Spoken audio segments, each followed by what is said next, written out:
My life, up until my parents dropped the bombshell of their unexpected second child, had been a lonely existence. As an only child, I had grown accustomed to the solitude that came with being the sole focus of my parents' minimal attention. The revelation of a new sibling, due in October, shattered the delicate balance of my world. The shock echoed through our small family. My parents, who had always been adamant about being a one-child household, now found themselves facing the daunting prospect of parenthood once again. Their initial discussions about the impending arrival revealed a stark truth. I was not a priority in their lives. Childcare costs and my mother's commitment to her job overshadowed any familial bond we might have had. Their parenting style, or lack thereof, had left me to navigate the complexities of adolescence largely on my own. Family outings were a rare occurrence, and my parents' involvement in my life was limited to providing financial support. The news of the pregnancy became a catalyst for change, albeit not the positive kind.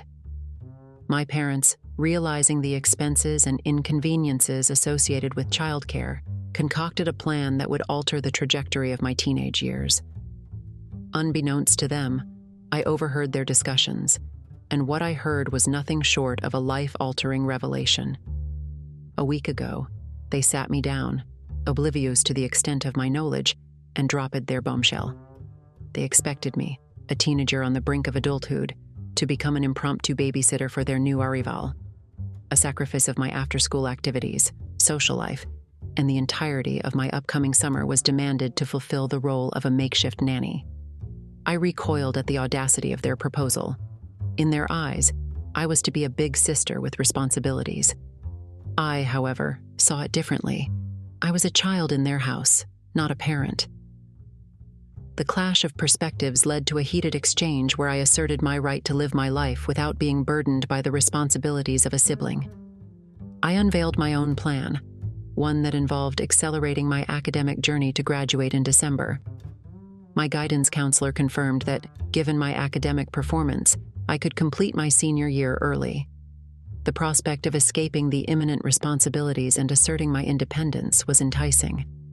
My impending birthday loomed, marking the threshold of adulthood. The notion of being shackled to the responsibilities of a newborn was not the life I envisioned as I neared the age of emancipation. My parents, caught off guard by my decisiveness, met my plan with disapproval and warnings of missed opportunities. As the tension in our home escalated, I began to contemplate a life beyond the constraints of my familial obligations. My parents' accusations of selfishness were met with a resolute assertion of my right to pursue a future devoid of unplanned burdens. The revelation of their expectations and the subsequent clash of wills prompted me to reevaluate the very nature of family. The lack of extended family connections left me with limited options, and my parents' insistence that I remain local for college only fueled my determination to break free from their grasp. I sought solace in the advice of those beyond the walls of my home, friends, teachers, and counselors. Their insights, coupled with the suggestion of a DNA test to unveil potential family connections, opened up a realm of possibilities beyond the stifling atmosphere of my parents' expectations. As I navigated the complexities of adolescence and impending adulthood, the realization dawned that family wasn't confined to blood relations.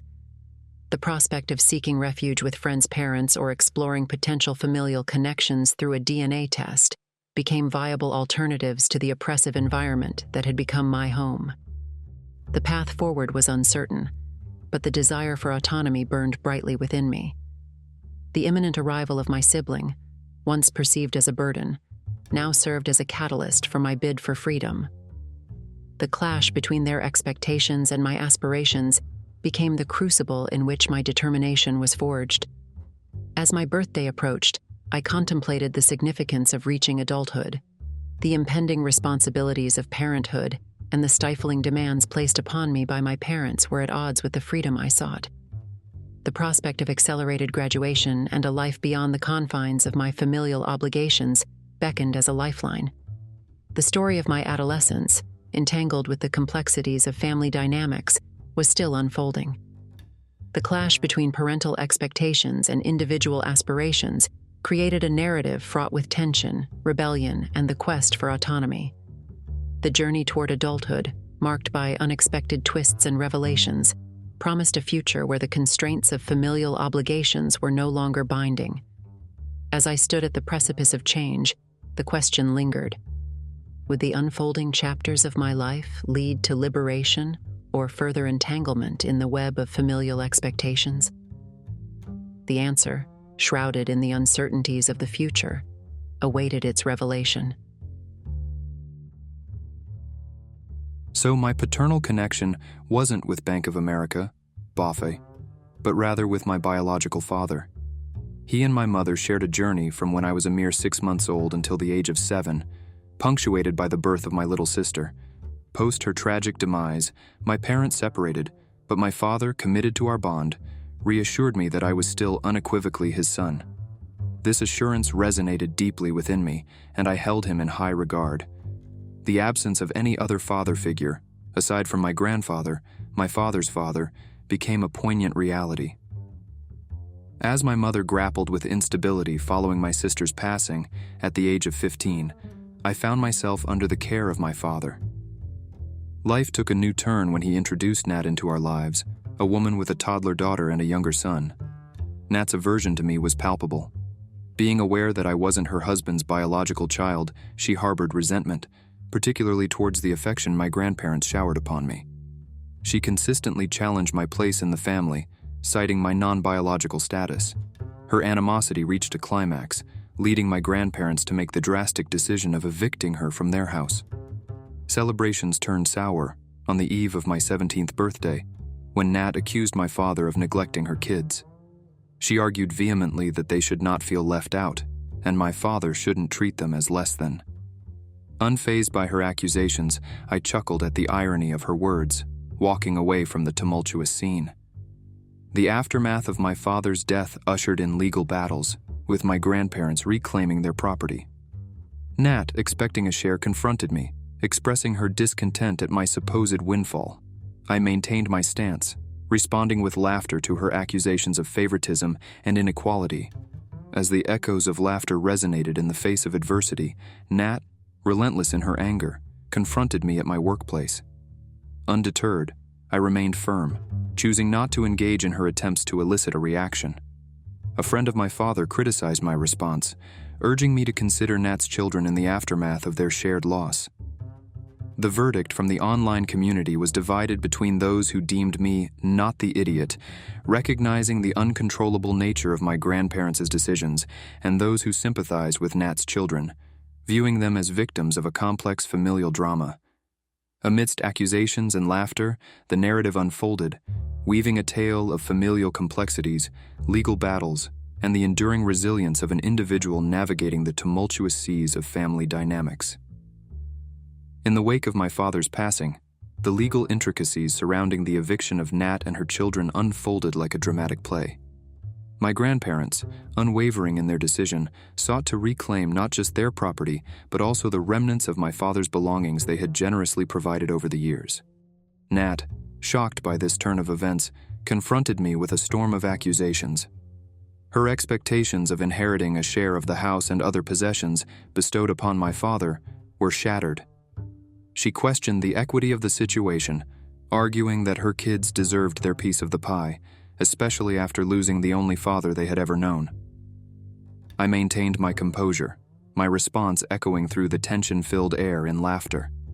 To her, it might have seemed callous, but it was my defense mechanism against the absurdity of the situation.